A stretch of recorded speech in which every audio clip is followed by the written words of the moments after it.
Esse império nasceu das cinzas das conquistas bárbaras, abrangendo 15 fusos horários e um sexto de toda a massa terrestre do mundo. The first thing to deal with is just this enormous size. Após 400 anos de caos, o Império Russo foi forjado por czares de imenso poder, cuja ambição era tão colossal quanto o próprio país. She wrote to one of her correspondents, "I can't stop myself from building. Building is like a disease. It's almost like alcoholism." Esses visionários conduziram a Rússia pelo caminho da grandeza, adaptando tecnologias, conquistando territórios e construindo um império. Mas a mesma vontade que abastecia a sede de glória eterna acabaria por devorar o próprio povo.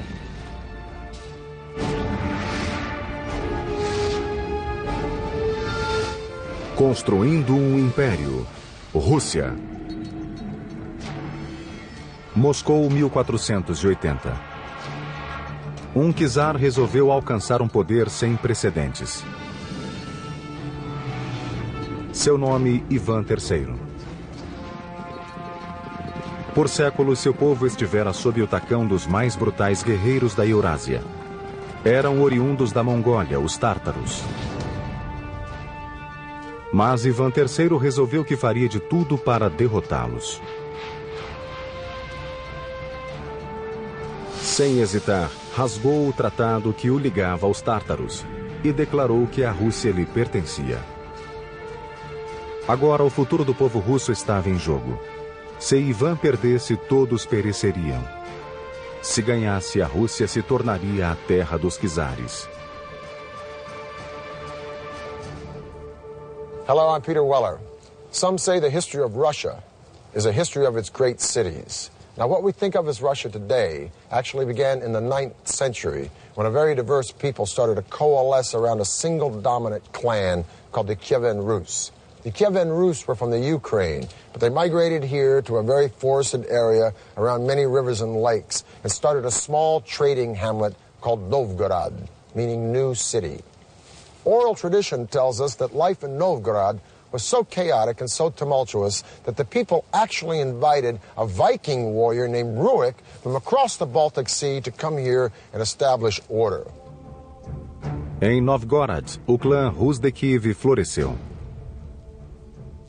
Adotaram a religião e a tecnologia dos vizinhos, os bizantinos, e construíram novas cidades à medida que a população crescia.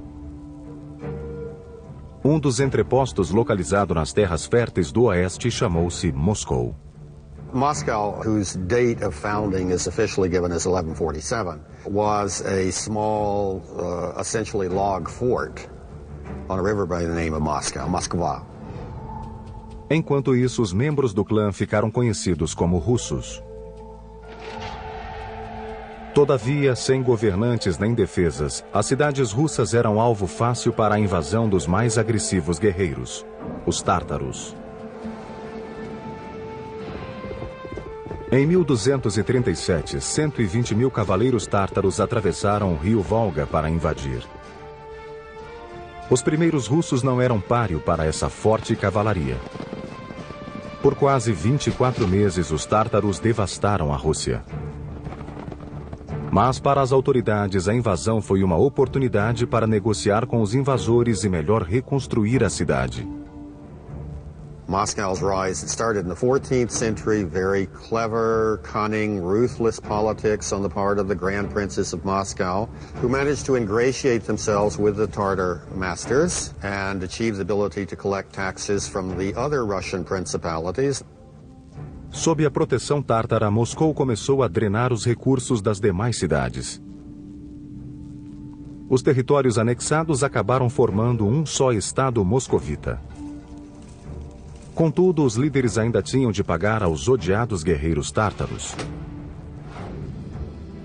Tudo isso mudou em 1462 com Ivan III. Ivan chegou ao poder resolvido a pôr um fim no domínio tártaro. Adotou o título de Grande Príncipe de toda a Rússia e concebeu um plano para derrotar os tártaros. Ivan, I think, had all of the characteristics he needed to be a good and successful Tsar and to earn the title the Great. He was ambitious, he was opportunistic, he was ruthless, he was smart. O novo czar começaria pelo casamento. E escolheu a princesa do império que lhe dera religião e arquitetura, Bizâncio.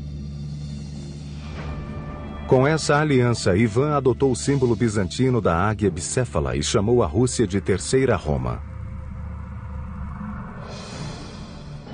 Em 1472, o czar começou a construir o próprio legado. Encomendou uma catedral que seria o sinal inequívoco de que a Rússia era uma potência para ser reconhecida. Os operários começaram a trabalhar na grandiosa obra nesse mesmo ano. Mas a Mãe Natureza tinha outras ideias. Em 1474, um pequeno tremor de terra sacudiu Moscou. 2 anos de construção viraram uma pilha de escombros. Erguida em pedra bruta sobre fundações frágeis, era um acidente previsível. Ivan transformou o desastre em oportunidade. At this point, Ivan III does what any shrewd ruler would do. Find the best people. And the best people of that period, the 15th century, were in Italy. Ivan achou Aristóteles Fioravanti, conhecido e habilidoso mestre arquiteto da Itália. Mas antes de reconstruir a Catedral de Moscou, era preciso demolir o que ficara.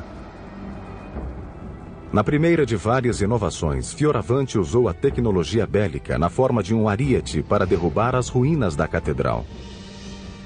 And that amazed the Muscovites. What they'd taken months to erect unsuccessfully, he was able to batter down in 3 weeks. A seguir, Fioravanti iniciou a nova construção, que hoje é conhecida como Catedral da Assunção. Começou inspirado em velhas igrejas locais, mas deu-lhe toques de tecnologia ocidental. O resultado revolucionou a arquitetura russa. We start with the foundation. Instead of the rubble-filled trench, which was typical of early medieval Russian building, he cleared the trench and put large oak pilings, which are much more stable means of supporting the building, so that the building doesn't later crack or deform in ways that will lead it to ultimately collapse. As inovações de Fioravanti não pararam. Em vez de empilhar pedras como de hábito, ele optou por desencontrar os blocos em amarração, a fim de conseguir maior estabilidade. Terminadas as paredes, ele se voltou à delicada e perigosa construção dos tetos abobadados. When you begin to vault the roof, there's an enormous amount of weight coming down on those walls. So the third element that he introduced was iron tie rods. Well, they were just iron rods that were inserted in the masonry and extended across at the level of the vaulting. It serves as an additional form of support. It ties the structure together. Por fim, em vez das cúpulas redondas de pedra, tão comuns nas igrejas, ele introduziu tijolos mais leves e robustos, ensinando aos russos como queimar e assentar o novo material. So that from the pilings to the wall bonding, to the tie rods, to the upper structure, Fioravanti used a new set of techniques which had been mastered in Italy, but put them within the context of Russian symbols. Acabada, a catedral ficou com 30 metros de altura. Era admirável e imponente. Com esse símbolo de poder, Ivan estava pronto para desafiar os tártaros. A resposta foi imediata. Reuniram um exército formidável e atacaram Moscou. Ivan já os esperava e os 2 exércitos travaram um combate perto do rio Ugra, a 500 quilômetros de Moscou. Após meses de luta equilibrada, os russos conseguiram vencer os tártaros. Ivan expulsou os opressores que haviam subjugado os russos por quase 3 séculos. Com esse legado gravado em monumentos de pedra e bronze, Ivan III tornou-se Ivan o Grande. Quando morreu em 1505, Ivan tinha criado uma Rússia independente, mas não ainda um império. Essa distinção ficaria com outro Ivan, cujo poder absoluto e desumana crueldade lhe valeria o título de Ivan o Terrível. No fim do reinado em 1505, Ivan o Grande havia libertado o povo russo da subserviência aos tártaros e triplicado as terras de Moscou. In other words, it went from 15,000 square miles to 45,000 square miles, which was an enormous accomplishment in itself, and that would earn him the title the Great. Mas os tártaros ainda eram um problema. Embora afastados de Moscou, sua capital, Kazan, ficava no caminho das conquistas da Rússia. Apenas a sombria determinação do terceiro neto de Ivan libertaria de vez a Rússia dos tártaros e a transformaria em império. Ele seria conhecido como Ivan o Terrível. I think the greatest single period of expansion was under Ivan the Terrible. The Muscovite Tsardom encompassed the Volga, the Ural regions, and then eventually all of Siberia. Esse grande imperador havia tido uma adolescência extremamente perturbada. Ainda menino, ele perdera o pai e testemunhara a brutal luta pela sucessão, envolvendo tortura, execução e assassinato. Tais atrocidades marcariam Ivan para sempre. Ivan the Terrible's traumatic background as a child, I think, produced an Ivan who was terrible. Even as a young child, he tortured animals. He seemed to be cruel and sadistic. Quando assumiu o poder em 1547, ele se convencera de que Deus o incumbira de governar a Rússia. He was the first Russian ruler to have himself crowned formally as Tsar. And Tsar is simply a Russian derivative of Caesar. It's an imperial title. Como czar, Ivan achou a saída perfeita para seu intelecto rude e enérgico, lançando a primeira ofensiva russa, o famoso sítio de Kazan. Primeiro, ele criou um exército de quase 150 mil homens, incluindo unidades de artilharia e engenharia treinadas nas táticas de sítio da Europa. Os engenheiros adaptaram as técnicas para o aparato bélico russo. Antes de mais nada, projetaram uma estrutura para defender as tropas russas nas planícies abertas da Eurásia. Chamava-se Gulai Gorod. This was actually a movable fortress. Gulai Gorod consisted of wooden screens or wooden boards. Eram verdadeiros escudos feitos para defender a infantaria artilheira chamada Strelets, atirador em russo. Russian infantry stood inside these movable fortress and used guns, used cannons against the cavalry. And another way to use it was against the besieged city like Kazan. 23 de agosto de 1552. Com o exército armado e equipado, Ivan iniciou sua jornada rumo a Kazan. It was done very ingeniously as the Russians moved up and would very quickly erect prefabricated log fortresses as they inched ever closer to Kazan. In other words, tightening the noose around the city. Entrincheiradas por fora, as forças de Ivan lançaram um ataque sem trégua, a partir de Gulai Gorod, de 10 metros de altura, com uma chuva de projéteis por cima das muralhas da cidade. They killed many defenders in the streets of the city using these movable towers. Vendo suas torres intactas, Ivan ordenou aos oficiais que achassem um modo de invadir a cidade. Foi criado um ousado plano de escavar um túnel sob as muralhas, enchê-lo de minas e provocar uma explosão. A 30 de setembro, eles acenderam um estopim que decidiria o destino de Kazan.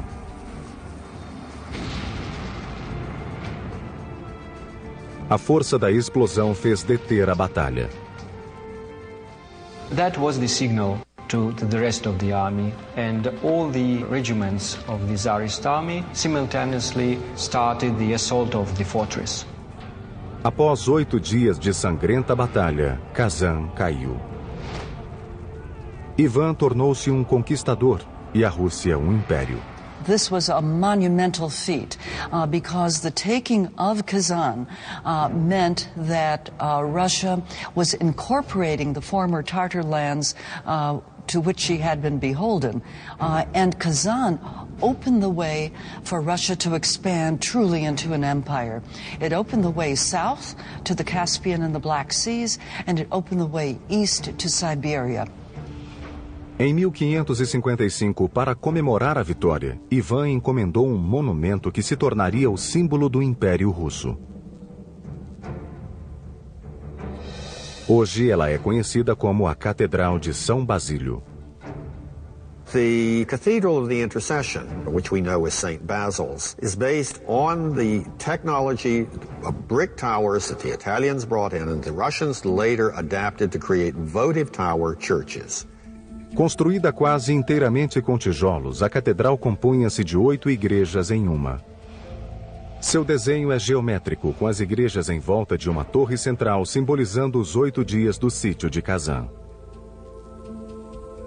Na década de 1580 foi acrescentada a característica mais distintiva da catedral. The onion dome takes its form, its image from that flare that occurs at its base. It rests on a cylinder called a drum, and from that cylinder, the top of that cylinder, it flares out very sharply, rises up, and then culminates in a peak. That is the onion dome. Os domos da São Basílio eram absolutamente únicos. Cada um foi construído em texturas diferentes com placas de metal pintadas à mão. A estrutura é de ferro. If you strip that metal sheath away, it would look something like a bird cage that had been squashed, so that you got the flare. O resultado foi um visual arquitetônico estonteante, nunca visto antes na Rússia. Em 1553, os domínios de Ivan eram os maiores da Europa. E ele se achava no auge do poder. Mas sua crescente paranoia e os punhos de ferro com que governava iam estrangulando lentamente o próprio império. Ele mergulhou em uma série de guerras dispendiosas e sistematicamente eliminava quem ousasse enfrentá-lo. A sombria insanidade de Ivan consumia o povo russo. Ninguém se sentia seguro, nem mesmo sua família. Another reason Ivan IV could be called the Terrible is probably the finale of his reign when he murdered his son, who was trying to protect his pregnant wife from Ivan's rage. Ivan bateu com tanta raiva na nora que ela abortou. Quando o filho foi interpelá-lo, Ivan voltou-se contra ele também, e num acesso de ódio matou-o de um só golpe. Com um único gesto tresloucado, Ivan destruiu a própria linha de sucessão. Quando o czar morreu em 1584, o império achava-se próximo da ruína. Soon after Ivan came the decade-long so-called time of troubles. A civil war combined with a war of foreign intervention. In the course of that, Muscovy, Russia, came very close to losing its independence. Um século após alcançar a independência, a Rússia achava-se à beira do desastre. Mas logo um gigante apareceria no palco da história, espantando o mundo ao fundar uma cidade cintilante no meio do nada. 1696. Um novo czar subiu ao poder com um plano revolucionário para prosseguir com a tarefa que Ivan o Terrível iniciara e transformar sua nação em um moderno império. Seu nome era Pedro o Grande. Peter the Great was an absolutely unique person. A giant, both physically, 6.5 feet tall, as well as in terms of personality. He disregarded convention and tradition. He was endlessly curious about new things. O enorme tamanho de Pedro combinava com seu ego. A constant whirlwind of activity occurred around him, and he took on the tasks of a dozen men. He was really an extraordinary, larger-than-life person. Pedro passou a adolescência em Moscou, farreando com artesãos e militares nos bairros pobres, aprendendo táticas bélicas e tecnologia. Peter was not only entranced with European technology, he was also very aware of Russia's backwardness and weakness vis-a-vis Europe. He wanted to remedy that situation. So one of his first acts was he went to Europe, and he went to Europe incognito. And there he studied the craft of shipbuilding with the Dutch, who were masters at it. He also learned the art of navigation from the English Navy, and he saw the great wealth these European empires were pulling out of their overseas colonies, and he figured they might have use for Russian natural resources. But what Peter really wanted was a piece of the action. And he knew that in order to cut into the pie, he would have to drag his country kicking and screaming out of its gloomy medieval backwardness into the great white light of new commercialism of the Western world. When he got back to Russia, Peter resolved to transform his country into a naval force that would not only trade with the European empires, it would compete with them as a military power. Pedro voltou-se para uma faixa de terra a 600 quilômetros ao norte de Moscou, perto do Mar Báltico, às margens do rio Neva. Com a vaidade de um deus romano, ele imaginou uma cidade que poria a Rússia no mapa da Europa. E chamaria essa cidade de São Petersburgo. A city on that spot had direct maritime access to Europe. O único problema era que essas terras pertenciam à Suécia. Mas Pedro não se abalou e em 1700 atirou-se a um ataque fulminante, tomando as terras à força. Em 1703 foi lançada a pedra fundamental da cidade. The new capital that Peter had in mind, it was to be a fortress, was to be the center of the army and the navy. It was to be the window on Europe through which Western ideas, modern ideas were going to flood and spread throughout the entire empire. São Petersburgo nasceu à custa de muito sangue e guerra. Mas para o povo humilde, a ambição do czar era uma espada de dois gumes. Peter chose the site of his future city for its access to the Baltic Sea, but this advantage would come with a steep price. For 5 months out of the year, the river delta and its surrounding swamps would freeze, and then predictably and reliably flood when they thawed with the warmer months. The building of this city would be a monumental challenge. So Peter turned to the one natural resource that compensated in Russia when all else failed: raw manpower. O povo russo literalmente construiu São Petersburgo com as próprias mãos. Naquele mundo pantanoso, quase nenhum suprimento podia chegar. Para firmar as fundações da fortaleza acima das águas, os operários tiveram de cavar a terra com as mãos e transportar milhares de toneladas de barro em casacos e camisas. Tudo tinha de ser importado. Até a madeira tinha de ser cortada a montante para descer pela correnteza em grandes quantidades a fim de estabilizar as fundações. There's no bedrock there, so that any large structure had to be built on pilings. Para tanto, os engenheiros projetaram um sistema de polia para cravar milhares de estacas no solo macio. You'd raise the head, and they would drop it, and that would drive the pile into the ground. And this was repeated tens of thousands of times in Petersburg. Within 5 months, thousands and thousands of laborers had erected the hexagonal walls and the timber bastions of this fortress you see behind me. At night, they'd come home to their camps freezing and tired and hungry, and just as they had come by the thousands, so they would die by the thousands from disease, from the flooding, and from exhaustion. By 1708, a rough estimate of 25,000 laborers had perished building this fledgling city, which gave rise to its nickname, the City of Bones. There is no statistic that tells us exactly how many people died before this city was finished, but a 19th century historian says that up until that point, there was no single battle in the annals of military history that cost as many lives as the number of laborers who perished in the building of St. Petersburg. Para Pedro, os fins justificam os meios. Em 1706, ele lançou o primeiro navio de guerra do estaleiro de São Petersburgo, o primeiro complexo industrial da cidade. Tinha construtores navais residentes, fabricantes de velas e cordames, forjas e uma fundição de ferro. A Rússia agora tinha uma marinha, e o czar ia gradualmente mudando a face do império. Em 1712, com a habitual e rude eficiência, Pedro procedeu à maior das mudanças.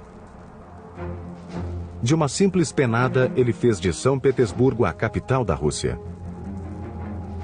Em um instante, os 300 anos de supremacia moscovita ruíram por terra. Moscou ficou aturdida. Many Russians reacted to Peter as though he were an alien from outer space. They didn't understand him.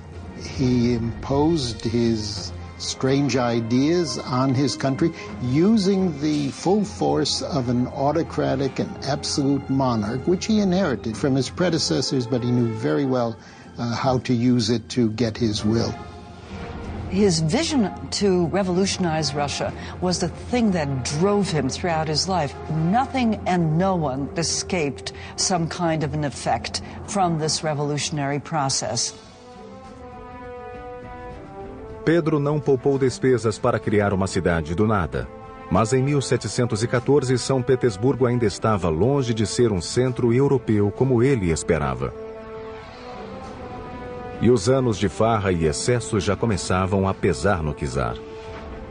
Sem aquela vontade férrea, o projeto todo ameaçava ruir e deixar a Rússia mais uma vez à beira do caos.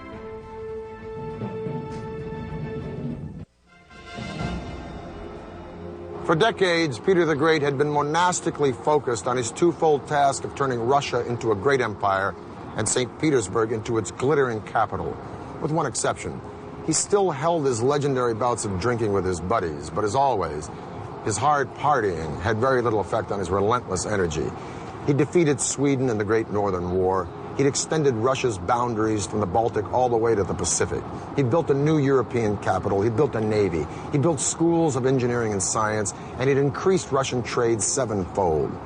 Military and politically, Russia had become an empire, but it still lacked the one element essential to all empires, prestige. Em 1714, Pedro rabiscou o projeto de um palácio que ele queria construir no topo de um promontório a 40 quilômetros de São Petersburgo. Seu nome seria Peterhof. O palácio seria cercado por mais de 200 hectares de jardins enfeitados por cintilante rede de chafarizes e fontes colina abaixo. Os trabalhos desse grande projeto começaram em 1716. Large numbers of army soldiers were actually sent to the estate to dig the trenches that would feed the water through a pipe system to the fountains. Em 1719, os engenheiros hidráulicos do país começaram a trabalhar no complicado sistema. The palace was built on the heights, and the heights are what feed the water. It's that drop, the gravity in that drop that actually powers the fountains. Valendo-se do terreno escarpado e da água de fontes próximas, os operários construíram um sistema de 22 quilômetros impulsionado pela gravidade. A água ficava armazenada em reservatórios elevados, de onde jorrava por imensa tubulação, que descia vertiginosos 15 metros até a fonte central. A água acumulava força suficiente para esguichar a altura de 20 metros. O resultado era estonteante. A visão impressionava tanto que o palácio foi apelidado de Versalhes russo. Mas Pedro não teve muito tempo para desfrutar essa maravilha. Tendo mergulhado na água gelada para salvar um marinheiro, o grande czar caiu doente e não resistiu. No fim do reinado, ele transformara um país atrasado e pobre em um adiantado império. Mas a tarefa estava longe de cumprida. Seria uma ambiciosa e tenaz alemã, mulher do neto de Pedro, que completaria a transformação de São Petersburgo de fortaleza naval à cintilante capital que hoje conhecemos. Seu nome, Catarina a Grande. Catherine comes to power in the year 1762 by overthrowing her husband, who had been the Russian emperor for only 6 months. And she was able to quite easily topple him.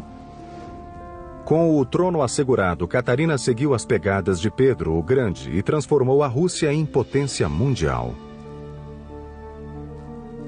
As a foreigner, as a European, she virtually completed the process of Europeanization, which Peter the Great had begun at the beginning of the century. In fact, Catherine regarded herself as Peter's rightful heir. In the 18th century, in order to be a successful monarch, you had to expand your territory, and this Catherine did brilliantly. Catarina anexou cerca de 500 mil hectares de terras ao país, o que gerou vasta riqueza e expandiu o império para o tamanho da Rússia de hoje. Second, you were to introduce a wide-ranging program of reform, and this she did. Como prioridade, Catarina usou a imensa riqueza para modernizar a cidade. Ela se ombreou com grandes monarcas, oferecendo à imensa população humilde vários hospitais, medidas sanitárias, serviços básicos e escolas. Catherine, during her reign, set up architectural norms for the building of new towns, and she did, in fact, build 216 new towns, complete with plans for how the grid should be laid out, how the central square should be laid out, what kind of facades there should be, what kind of materials should be used in construction. Mas o projeto mais bonito e prestigioso de Catarina foi a renovação da residência real. O mais extravagante monumento ao luxo e ao requinte. O Palácio de Inverno. Esse palácio tinha 3 andares que se estendiam ao longo de 200 metros. Por fora era decorado com 200 requintadas colunas e mais de 150 estátuas de mármore. Por dentro havia mais de 500 cômodos, quase 4 vezes mais que a Casa Branca. No curso de seu reinado, Catarina promoveu uma explosão de construções como jamais se vira até então. Com toda essa atividade, a czarina transformou Petersburgo em uma ostensiva e orgulhosa vitrina da cultura, riqueza e poder do Império Russo.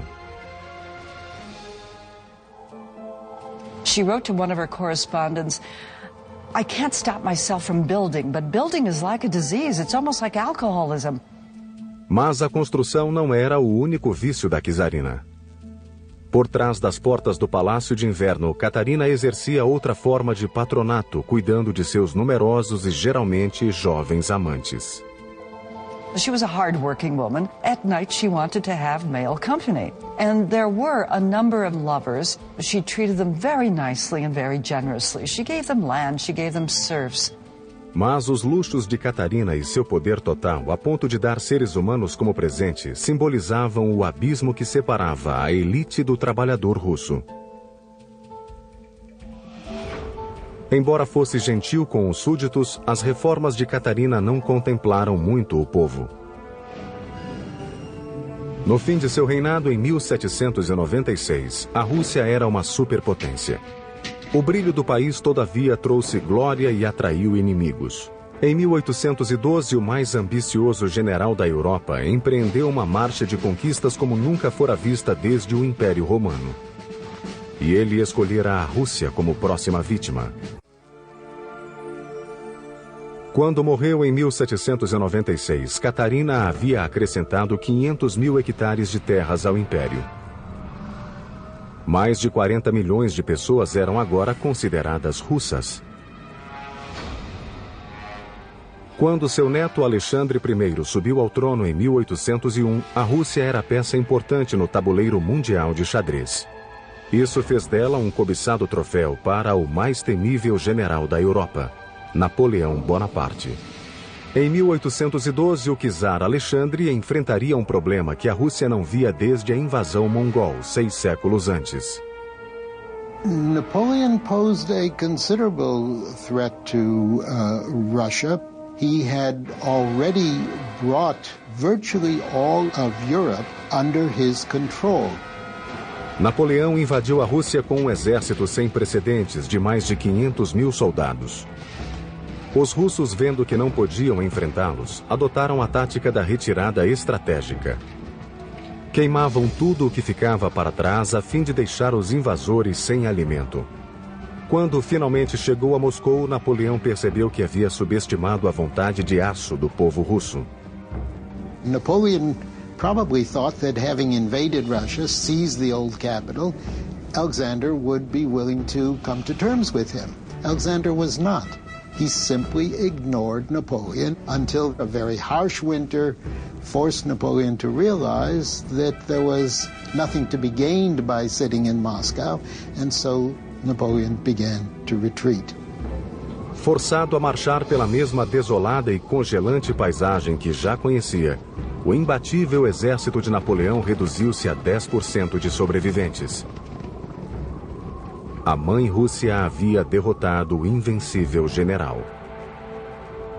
Em 1883, o sucessor de Alexandre encomendou um monumento e instalou-o no centro da praça principal de São Petersburgo, um símbolo da férrea vontade russa.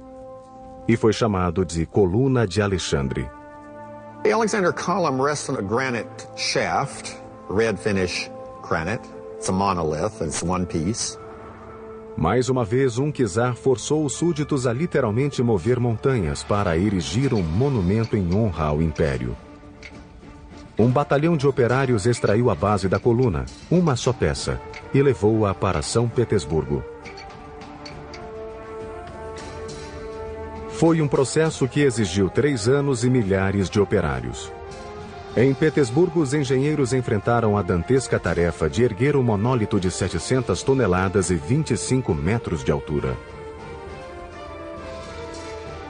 There was sort of a giant halter that was fastened onto the column. And then placed around it were capstans which were manned by dozens of people. And at a given signal, they would all move, and through a pulley system, the column would gradually move upward and fall into the place that had been prepared for it on the base. Hoje, a coluna ainda se acha no imenso pedestal. Sua altura total é de 48 metros. It has proved to be absolutely perfectly engineered. A queda de Napoleão eliminou as ameaças ao status da Rússia de maior império continental. Na virada do século XIX, o país media quase 10 mil quilômetros do Mar Báltico à costa do Pacífico, indo até o Alasca. Abrangia 1/6 de toda a terra do planeta, incluindo 15 fusos horários. E com o novo czar continuaria a crescer.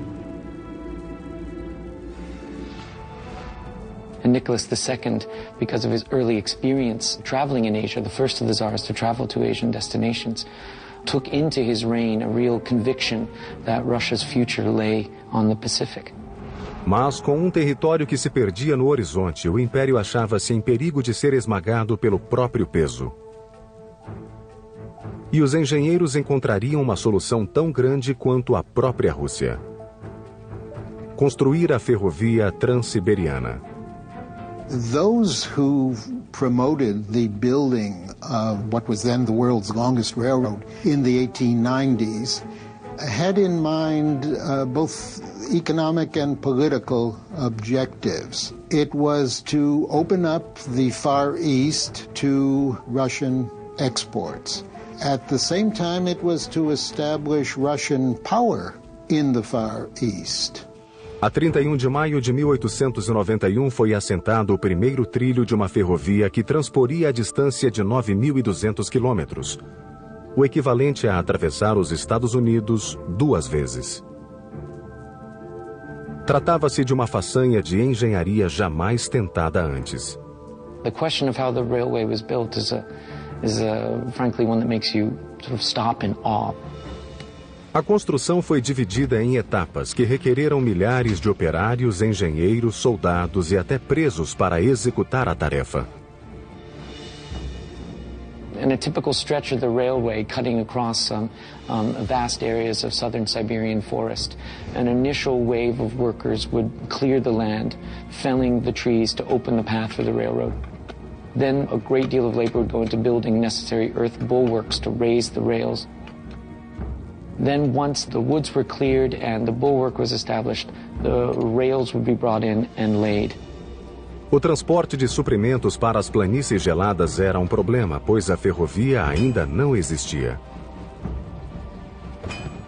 Os trilhos eram colocados aos poucos e os operários usavam o trecho pronto para transportar o aço do oeste e continuar a construir etapa por etapa. And this process was repeated week after week, month after month, over all the years of the late imperial period. O extenuante trabalho foi um calvário para os russos. It was a very hard job to take, very hard job to take. I mean, you got to conjure an image of isolated wilderness that was transformed into rough and ready workers' camps with workers camped out under tents or in some cases in earthen dugouts, working for months at a time on stretches of track with relatively limited supplies in the winter, subject to extremely cold temperatures in the summer, to the terrific heat of Russia's continental climate. Em 1904, a ferrovia estava pronta. A Rússia tinha uma linha de comunicação com o Oriente e estava livre para tentar outra conquista, a da Ásia. The problem, of course, was that this put Russia into direct conflict with Japan, which had very similar political and economic objectives. This conflict of objectives led to war between Russia and Japan.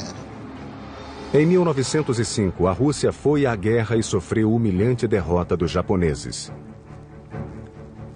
Essa derrota avivou as chamas do crescente ressentimento contra o czar. Em 1914, o czar mergulhou o país em outra guerra. Uma guerra que dizimou grande parte da população. A Primeira Grande Guerra. Após séculos construindo o maior império do mundo à sua custa, o povo sentiu que chegava ao ponto de ruptura. A 15 de março de 1917, eclodiu a revolta. O czar Nicolau II foi deposto. Os quase 500 anos de poder absoluto dos czares ruíram por terra. The key factor in the disintegration of the Russian Empire in 1917-18 was the collapse of the Tsarist regime, because it was the emperor who really provided the glue that held the empire together. Os czares tinham usado o poder para erguer belas catedrais, uma cidade sobre pântanos, uma ferrovia que cruzava um continente e palácios suntuosos que até hoje não têm rivais. The history of the Russian Empire can be read as an enormous achievement. At the same time, that achievement came at important costs. In many respects, the empire was built on the backs of ordinary Russians. Em 1917, as realizações do Império seriam reescritas por um novo regime determinado a melhorar a vida do mais humilde mujiki. As the mighty empire grew, it would consume more and more of its own to build a palatial playground for the rich and an industrial hell for the rest. By the beginning of the 20th century, Russia's overworked and illiterate poor had had it. Broken by world war, incited by radicals, these people would rise up to demolish the Russia they had suffered for in a fiery revolution that would replace one colossal empire with another. I'm Peter Weller for the History Channel.